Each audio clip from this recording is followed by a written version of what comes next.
bolaga erkaklikni ona o'rgatadi.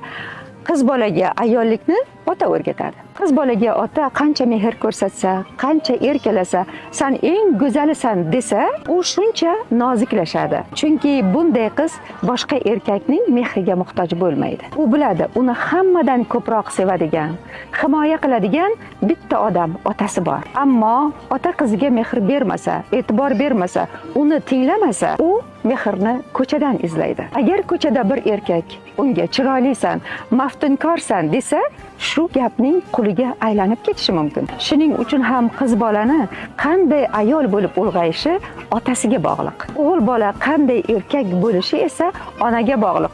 Chunki ona erkak qanday bo'lishligi kerakligini juda yaxshi his qiladi va oila shunday muvozanatda mustahkam bo'ladi. Ota qiziga mehrini ayasa, o'sha mehrni boshqa erkak beradi. Agar ona o'g'lini tinglamasa, u eshitilmaydigan erkakka